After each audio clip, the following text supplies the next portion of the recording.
Experience today's Umbria.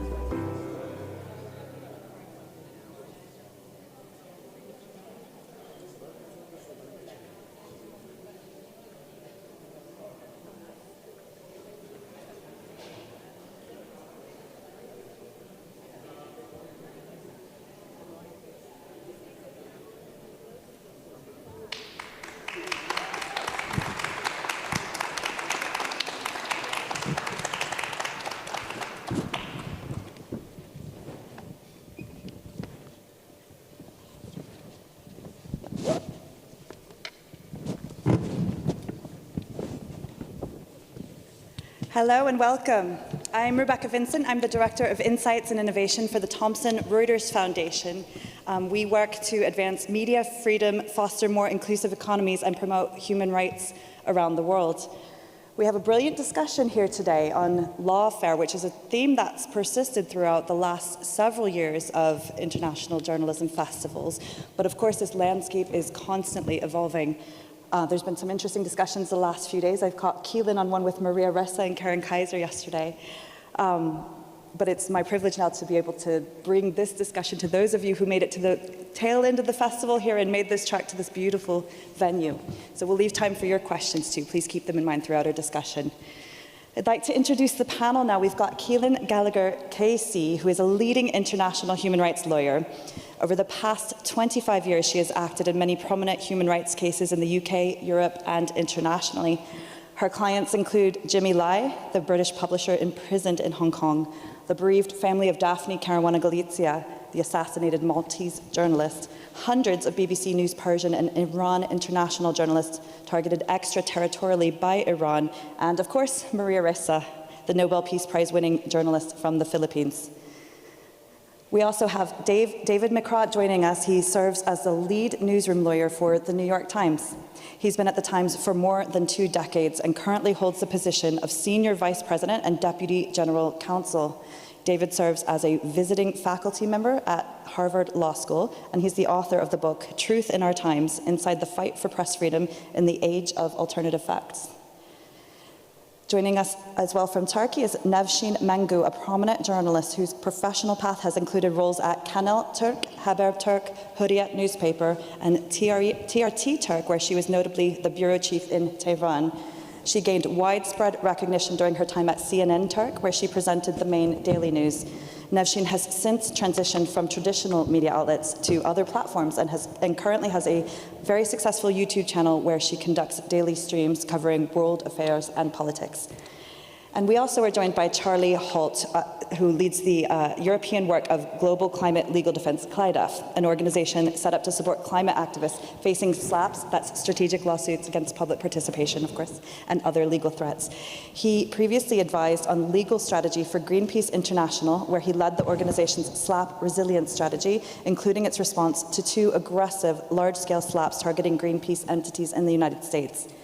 Having helped to set up the US anti-SLAP coalition Protect the Protest, Charlie facilitated the formation of the Coalition Against SLAPs case in Europe and later sat on the European Commission's expert group on SLAPs. And now he co-chairs the UK anti-SLAP coalition and is leading the rollout of a new SLAP resilience fund to support those targeted by SLAPs. I'd like to dive straight into this conversation, starting with Keelan. Keelan, this is a subject you've worked on for many years, but again, the trends are changing. What would you say are the latest global trends when it comes to legal threats to journalism? I know in the past, including the work of some of our panelists here, there has been effective campaigning around SLAPs in particular, but SLAPs are only one tool in the arsenal of those who wish to use the law to silence critics. What other types of laws do you see being used against journalists around the world?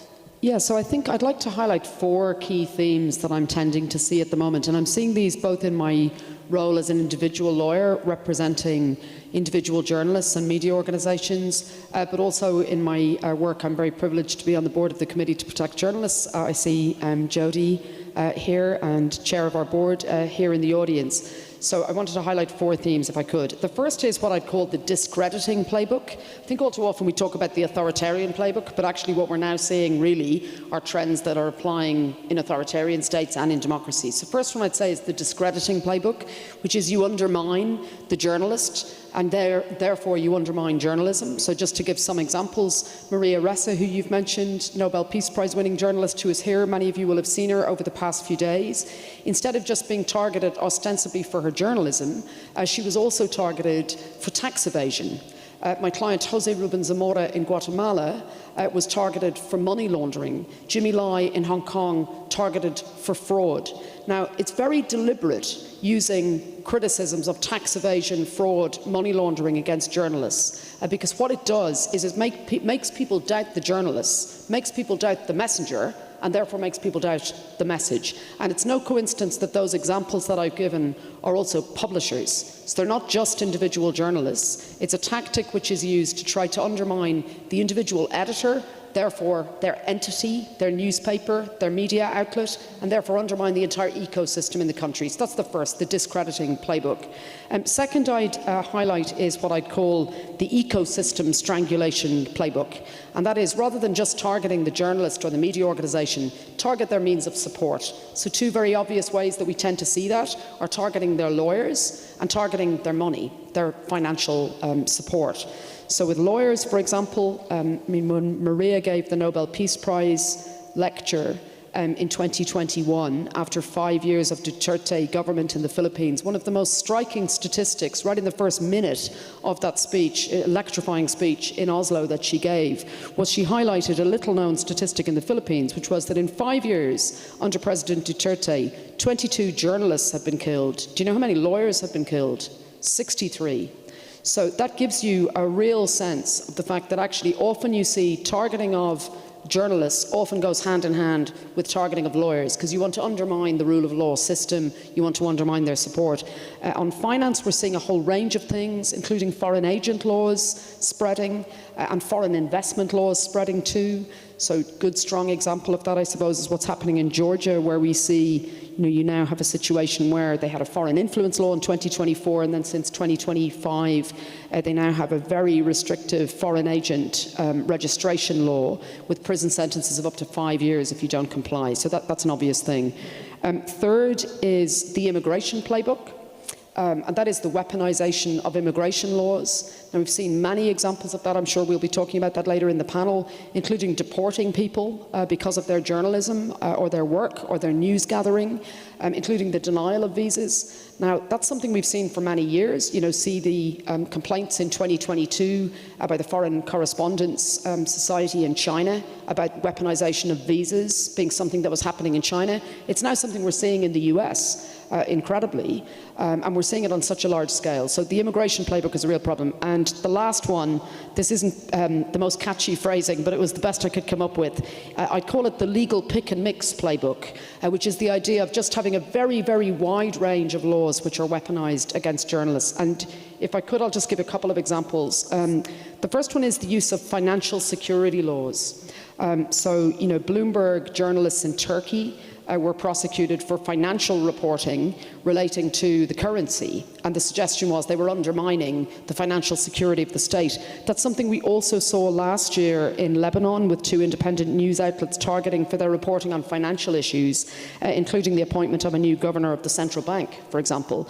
And the allegation was that they were undermining the financial standing of the state. Right, which is terrifying when you think about it. And also false friends, so fake news laws being weaponised against people. And often what we see is people being targeted with multiple different laws at the same time. So say Daphne Caruana Galizia, who you mentioned in the introduction, at the time of Daphne's death in October 2017, she was facing 48 different lawsuits. Now that is designed to be attritional.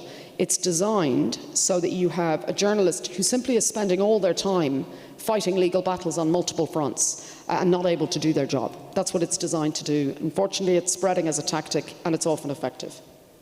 Thanks, Keelan. There's my rather depressing start. It is rather depressing, but it's important that we shed light on this. Also, perhaps even more depressing is that this is no longer just the happening in places that we may have thought of as being repressive in the past. We're seeing an increasing blurring of lines, aren't we? What have you found in your practice in terms of how this is playing out in countries that we thought as being more democratic? It's astonishing, isn't it? You've got a situation where for many years I've advised journalists who are crossing borders into very repressive states, about the security steps they need to take, leaving certain devices behind, what they need to do about wiping their accounts. And suddenly you find you're having to have conversations like that with people entering the United States of America, which seems astonishing, really. And that's why I think I don't use that phrase authoritarian playbook anymore, because it actually perpetuates that idea that this is a problem which happens in particular countries. And it's why I think we need to start thinking about the themes which are actually happening, and people are learning from each other. And actually here we are in the room, Perugia is such an inspiring place with so many people fizzing with ideas. We're all having conversations throughout the days while we're all here, talking about different ways in which we can help. And the bottom line is the people who want to target press freedom are learning from each other. We have got to start talking more and learning from each other too. Absolutely. I think that's a good moment actually to bring in David McCraw, because he's currently entrenched sort of in the front lines of this in the United States, of course, fighting the media legal battles for one of the country's leading papers of record, the New York Times.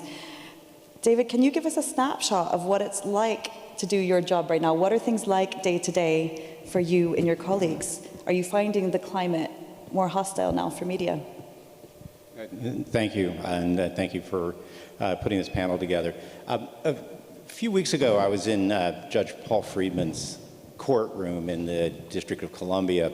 Some of you know the New York Times sued the Pentagon after it instituted new rules concerning press passes. The heart of those rules, to cut to the chase, was that one could lose one's press pass by asking somebody for information if that person didn't happen to be authorized by the Pentagon to provide the information. And Judge Friedman's questions were astonishing, because he really took us back to a different time. He said, isn't this supposed to work like this? Journalists ask questions, and if the military employee can't answer them, the military employee says, I can't answer that. That's how it's supposed to work, isn't it? And it was a little bit like time traveling back to an America that we used to know well, 40 years ago, when everybody understood that's how it worked. And it was in his questionings, you couldn't help but see that he was taking you back to a time when the press was valued and the government was distrusted. Of course, we live in sort of a topsy-turvy time right now, where there are people in power trying to prove just the opposite, that you can't trust the press and you should trust the government instead. And we won that case, but I take that away as reminding me of what I think are 4 points that are at the heart of how I and the rest of the New York Times legal team are navigating the current situation. The first thing is that despite all of the hate and despite all the devaluing of the press that's going on by people in power, the First Amendment has not been suspended. And that we've found that given time, given proper arguments, judges are still standing with us. And that's a very important thing to keep in mind, is that we can fight these cases and we need to fight the cases. And that really comes to the second point, which is we really need to fight what Professor Tim Snyder calls anticipatory obedience, when even before the government does anything, we decide we're going to lose, so we don't do it. There are worse things than losing. There are worse things than losing, because when we walk away, we let the politicians, the people in power, make the decision about what the lines are for press freedom. Constitutional order suggests that's a job for a judge, and we should take our cases, and if we lose, we lose, but at least we've followed through with the constitutional order, and we've restored a sense of normalcy to how things work. I think the third thing, for those of us who are lawyers, for those of us who are on the business side of news organizations, we need to create the conditions where journalists can do their job and keep doing their job despite everything. That includes providing legal support to them, that includes providing security to them, that includes providing digital security to them. The most important weapon we have is good journalism. doing good journalism, I am convinced ultimately will win the public's hearts, the public's minds, and all that's going on will be noise at some point where the public realizes what the press does for them and demands that it be allowed to do it. And the final thing I'd say, and this is for those of us who are in the privileged position of working for big media, and in my case for a news organization that's doing well financially, we have a moral obligation to other news organizations. We need to fight the fights that they can't fight because they don't have the resources, because they are more easily intimidated. We need to be trailblazers, make sure that the law that we establish helps everybody, and we continue to do that, and I'm very, very optimistic that that's going to be our playbook going forward. Thanks, David.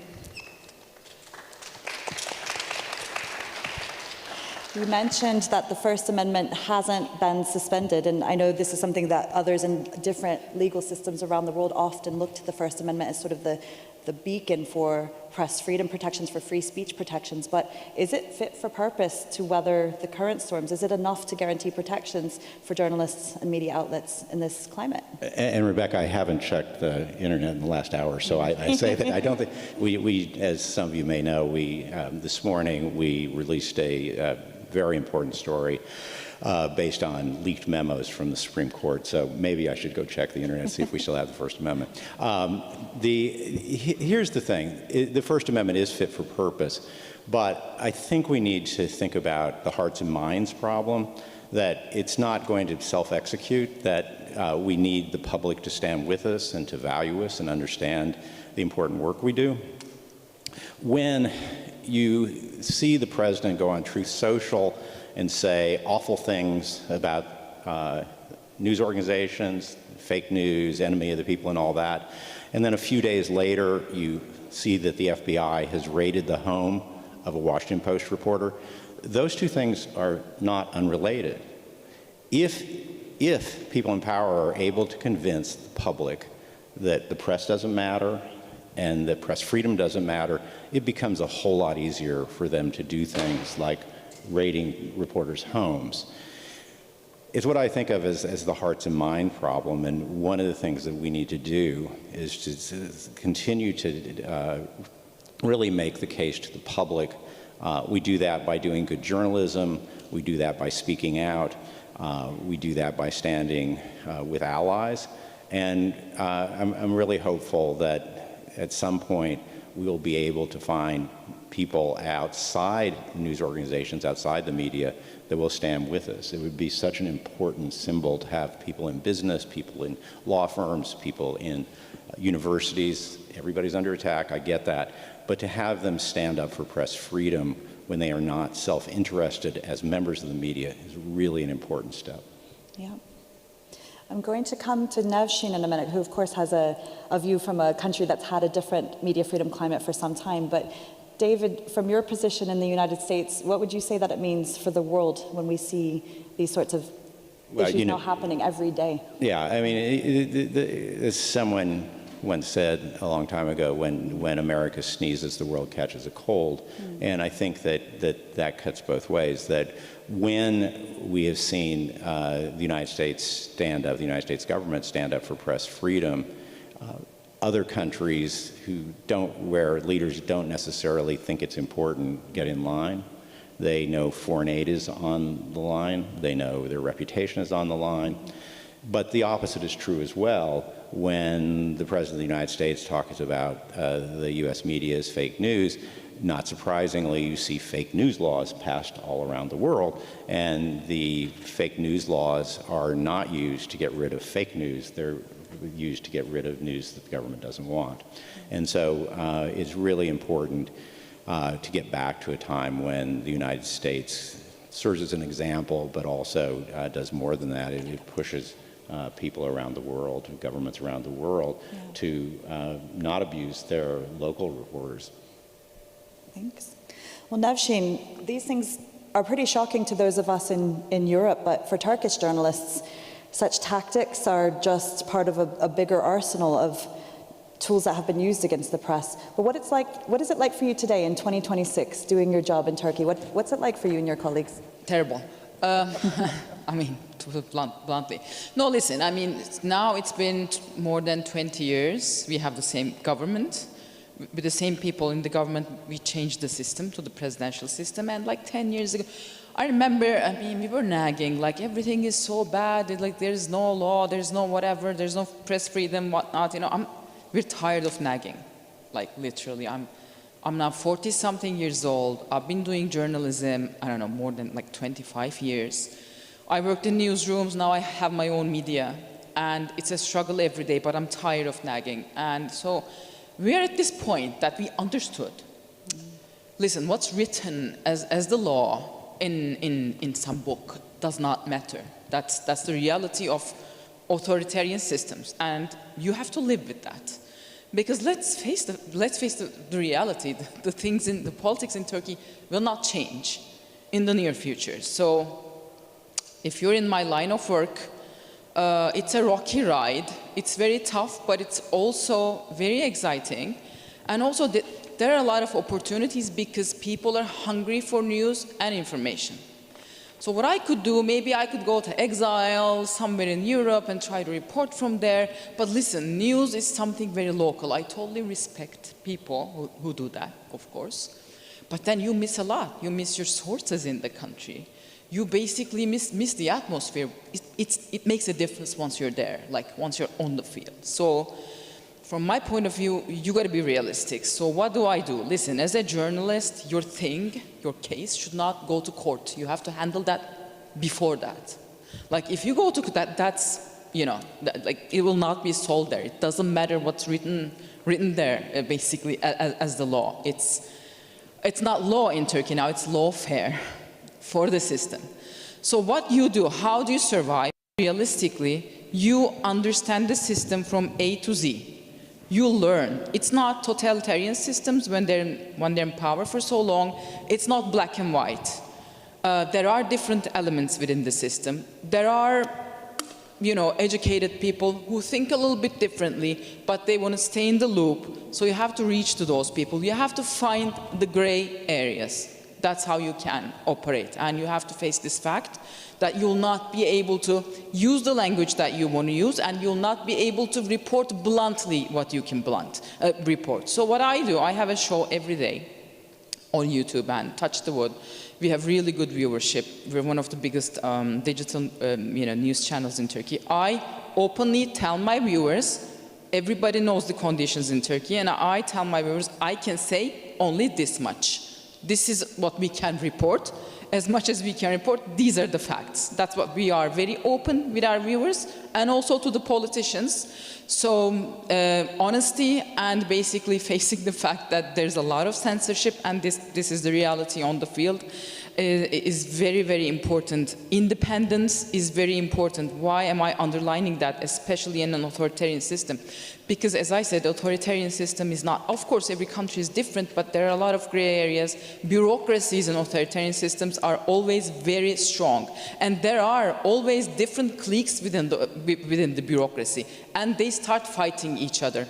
And if they manipulate you, one clique goes down, you go down with them. So you shouldn't be close to anyone, any political party, any whatsoever bureaucrat. So you gotta be 100% independent. How do you stay independent? Financing yourself is very important. I hired a person to basically structure our finances. What can we get? Can we get funds? Can we get sponsorships? Whatever we can get.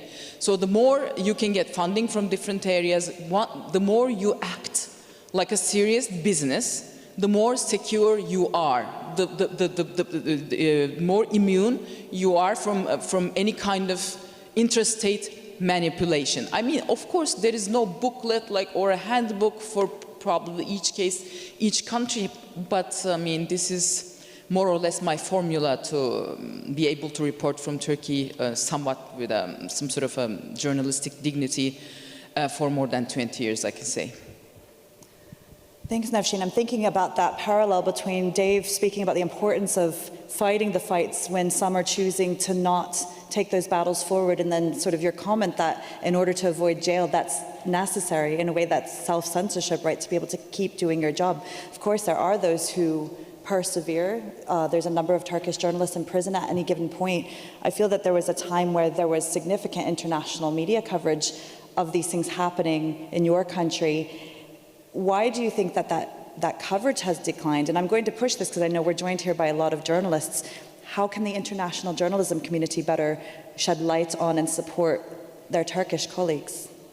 I think people kind of got tired of Turkey. It's the same thing, like, you know, people come, foreign journalists covering Turkey, oh wow, this time the opposition is going to win the elections. Duh, they don't. And it's like the same story over and over and over again. If I was also like a foreign journalist covering Turkey, I'd just leave, you know, it's the same thing.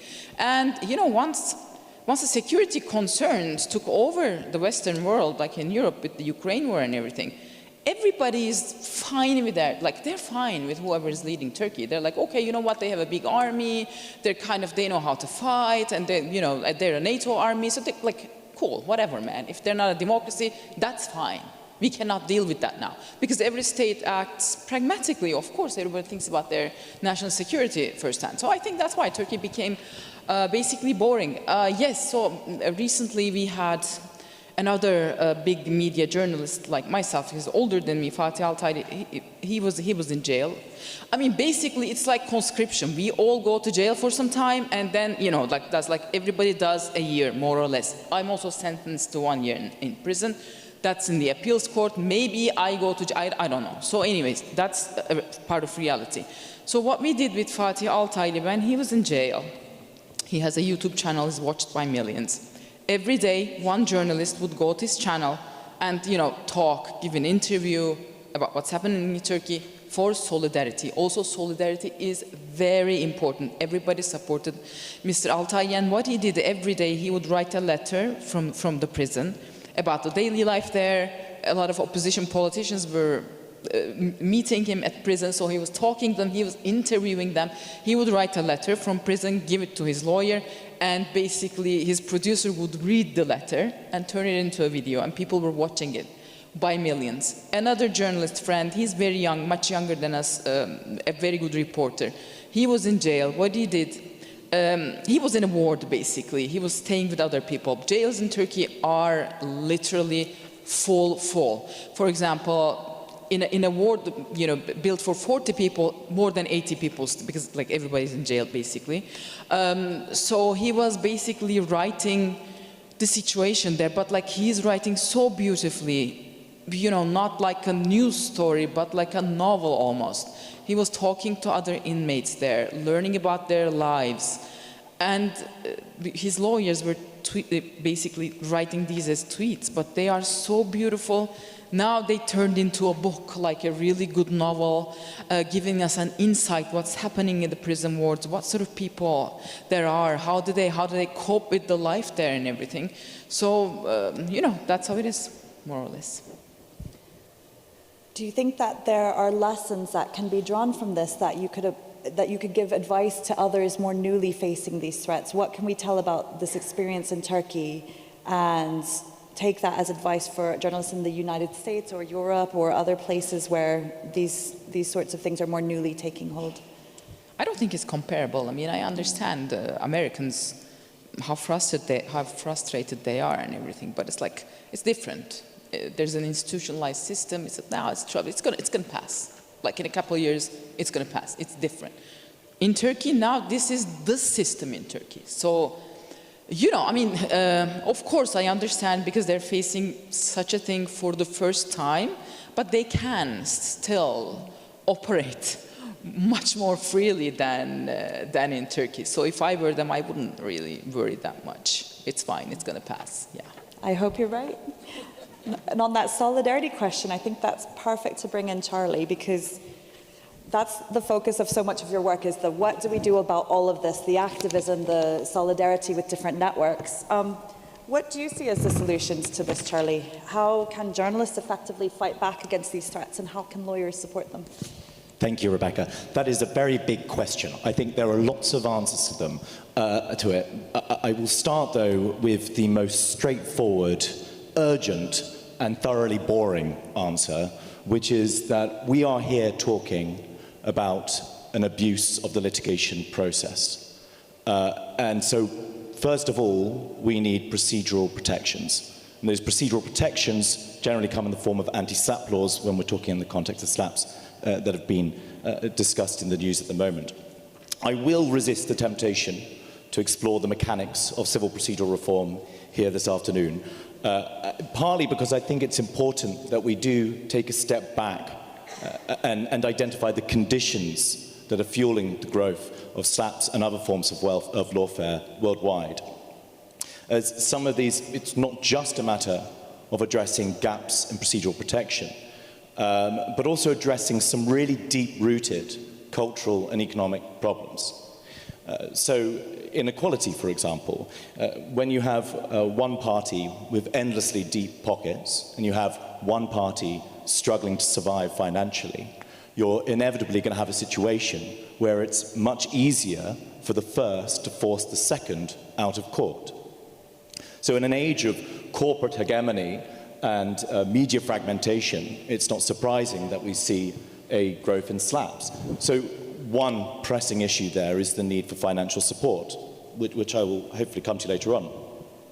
But that's only part of the picture, and this is particularly evident in the context of environmental defenders. So until recently, it was rare to see corporations engage in high-profile lawfare against activists and journalists. And this is something that we have seen emphatically change over the course of the last few years. In fact, only last week, we found out that the oil and gas giant Eni had filed its fourth SLAPP against an NGO and individual campaigner, Antonio Tricarico, within a 2-year period. So what's changed here? I think a clue as to what has changed can be found in another trend we're seeing, and that's the use of SLAPPs by politicians. So it's no coincidence that the most notorious SLAPP litigant in the US is sitting in the White House at the moment. It's the same reason that we're seeing leaders such as Giorgia Meloni, Matteo Salvini, Karol Nawrocki in Poland, and Recep Erdogan in Turkey, distinguishing themselves through their use of legal intimidation. And it's polarization. Polarization is creating the perfect conditions for the growth in SLAPPs. It's much easier, as Keelan was describing, to demonize and to discredit the target when you have that type of polarized climate. And of course, if people are inclined to believe that a journalist is propagating fake news or a climate activist is an eco-terrorist, they're not going to be inclined to accept that a lawsuit against them is abusive. So these cultural conditions are important when it comes to solutions. Because when we're talking about coalition building, it's not enough simply to amplify messaging around SLAPPs and simply to raise awareness. It's important that we're able to build eclectic and inclusive coalitions that can reach beyond tribal lines and can reach the constituencies that matter most.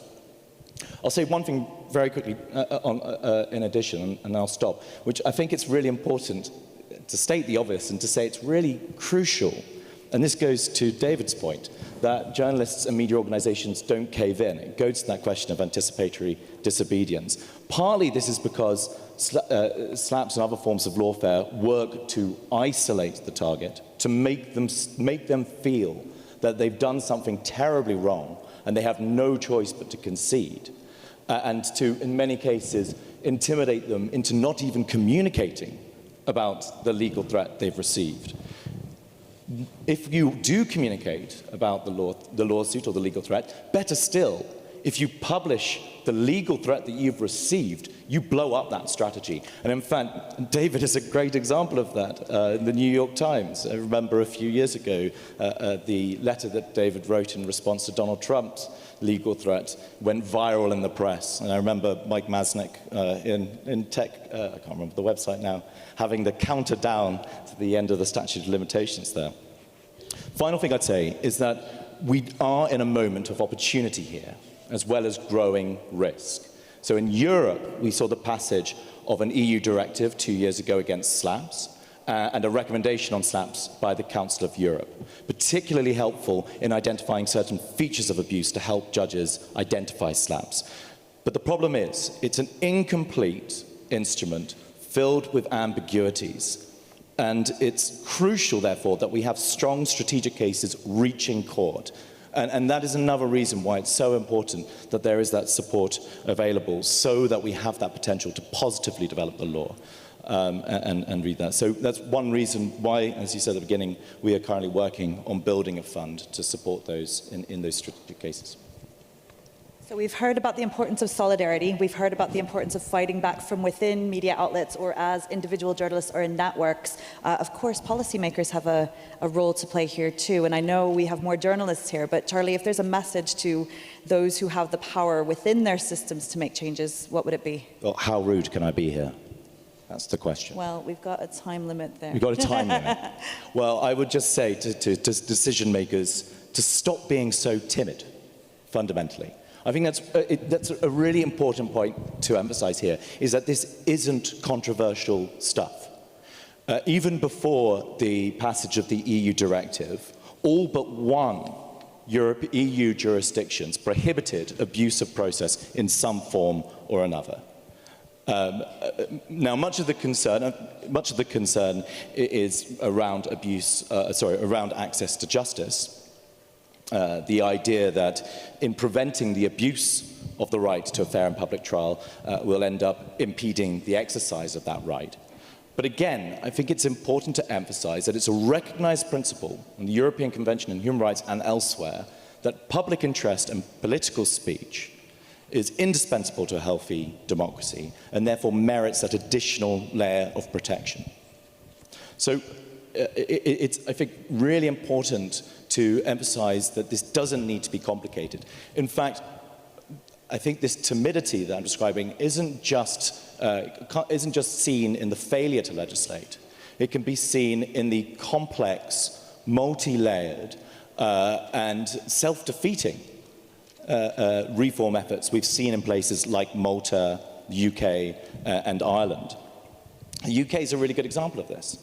The government announced a few years ago that it would be acting to prevent the use of slaps in the context of economic crimes.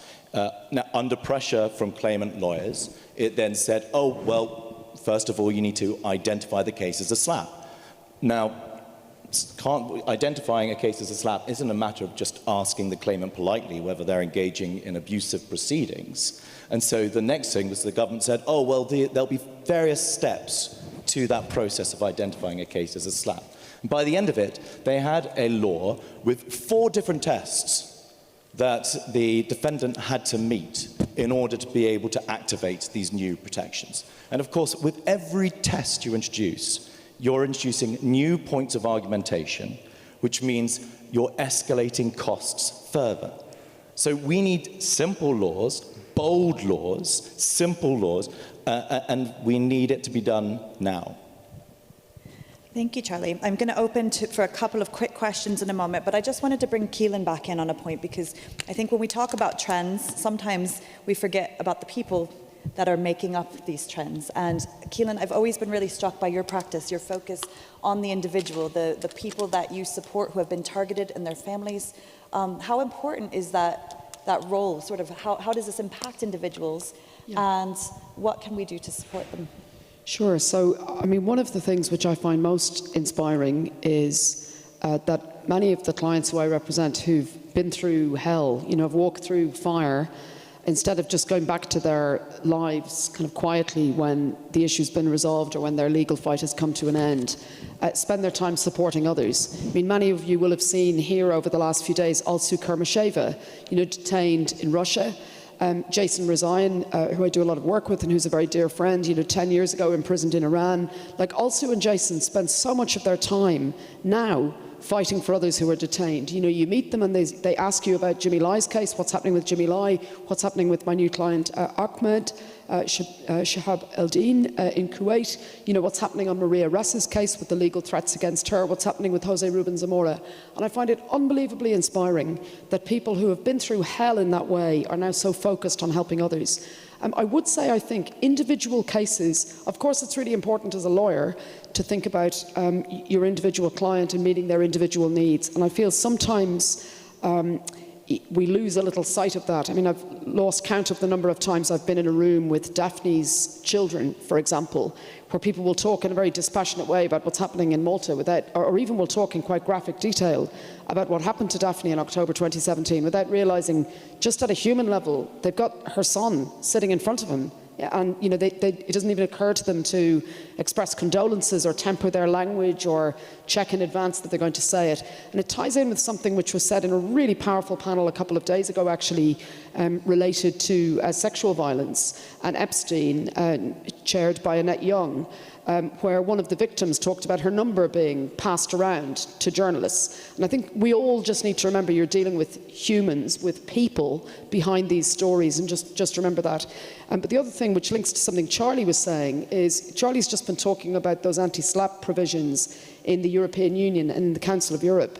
And one of those laws is known as Daphne's Law, after Daphne Caruana Galizia. And it is frankly disgraceful that it took that individual case and that really powerful human story about what happened in Malta in 2017 for the European Union and the Council of Europe to get their act together and deal with a problem which we could see for many, many years. Daphne herself gave an interview 10 days before her death about the danger she was in, about the wide range of ways that she was being attacked. She described that in her own words, and 10 days later she was dead. Now, of course, it's positive that we've had that change, but it took a case like that for people to get their act together. We saw the same with Saudi Arabia, with Jamal Khashoggi, and all of us know what happened to Daphne in 2017 and what happened to Jamal Khashoggi in 2018. Neither of those things were bolts from the blue. They were predictable and they were preventable. And if we had acted in advance, and instead of being timid, to use Charlie's word, been more proactive, and an international community had been more proactive, we should have dealt with those issues earlier. But often I find it takes an individual shocking case for people to actually recognise the problem and then deal with it. So I'd say that's another key part of just the human story. It makes people sit up and pay attention, when frankly, they should have been sitting up and paying attention before that and acting before that. Rant over.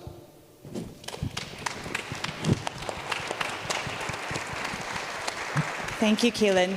We've got several minutes left. I think I'd like to give the chance for maybe a cluster of 3 questions, and then I'll let each of our panelists come in on any of it that they'd like as their final word. So please, could you raise your hand if you've got a question? Surely we have at least 3. Do we have 1? Yes, here in the front. Hi, it's Jennifer. So obviously thank you for all the work that you're doing on the legal front, but legal cases often take time. So they often coincide with public opinion. What are your thoughts about keeping public opinion moving in the right direction as the legal cases unfold? Thank you. Is anybody else wanting to add a question before we go to the panelists? Last chance? Okay. Who would like to come in on that first? Maybe I can, because it's about the public opinion. So, you know, the mayor of Istanbul is in prison with a lot of different mayors. So initially, he was arrested a year ago, and it was the biggest story. Everybody was following it and everything. Now the court started. There is a court case every day, and then people get tired of it after a while. You know, people follow it for a few days, and then another scandal happens. And in Turkey, every day there's something huge politically or something, and then that's being forgotten, basically. And I think that's one of the biggest threats to the freedom of, political speech.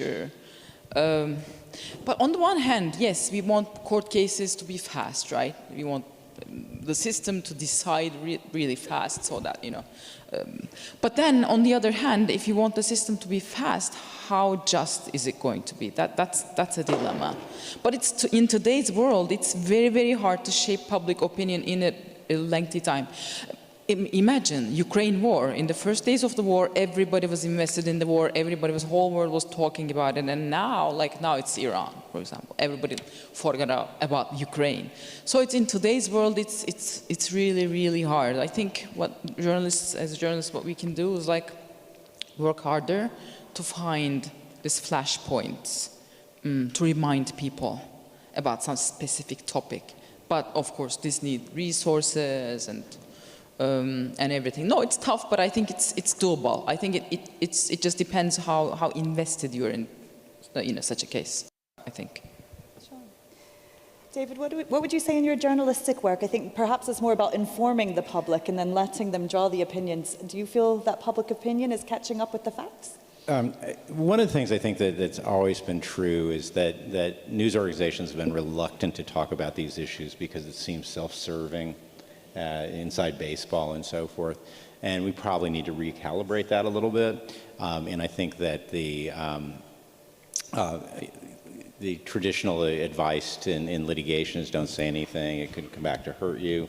And I think we probably need to recalibrate that as well. There's a lot of things that need to be said, and to keep that in front of people. If you look at what the Wall Street Journal did when Evan was taken in Russia, to keep the case alive, it was quite extraordinary. And I know that's unique circumstances and involves an individual, so that some way is easier to focus attention on. But they thought very creatively about how to keep the story in front of people. And I think that we have issues that we can do that with.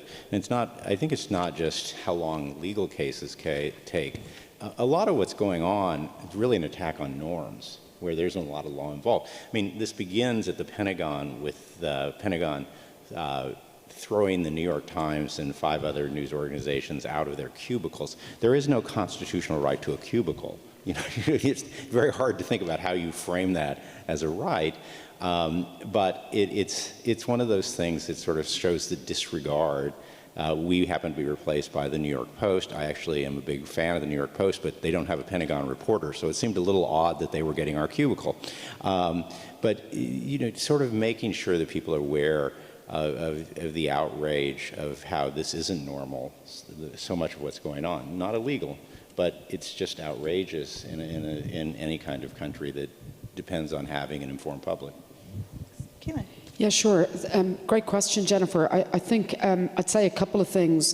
First of all, depending on the issue that you're dealing with, often the law is just not enough.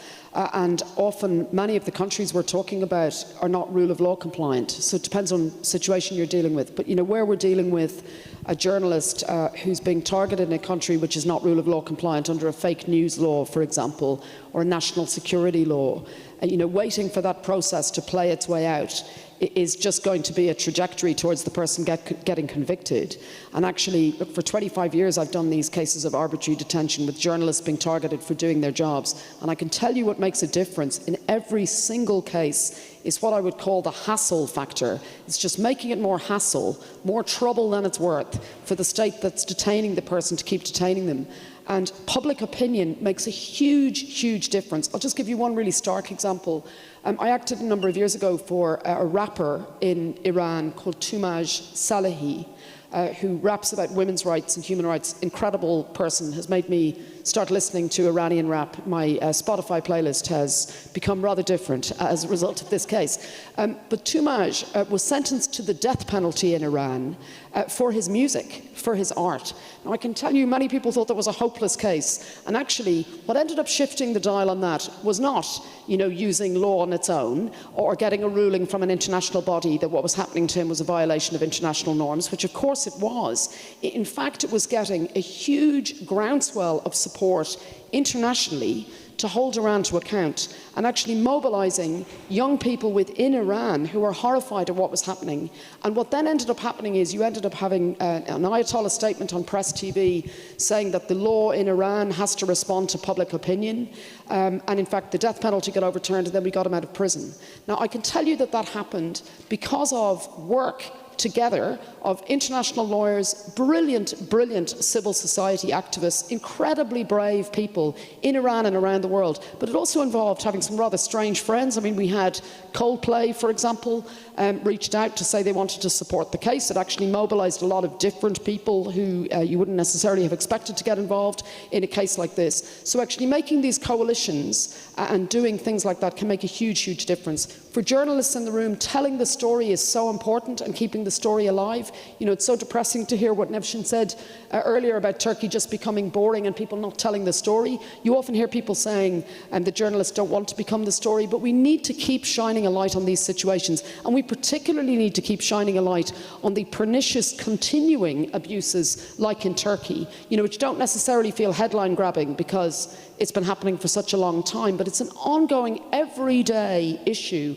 which you and your colleagues are facing, and we've got to keep talking about it. For members of the public, please do shine a light on these cases. You've heard about a number of cases here. You've heard about, you know, you've heard while you're here about Ahmed in Kuwait.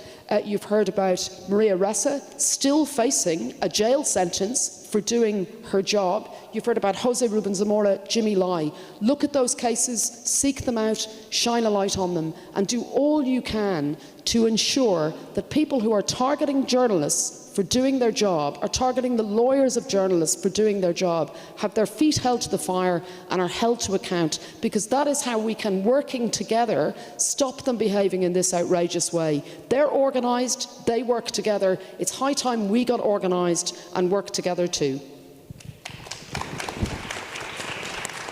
So I'm afraid we're out of time, but thank you so much to all of our panellists and to the audience, and again to the IJF for another great festival. And I hope to continue the conversation later at the Brufani.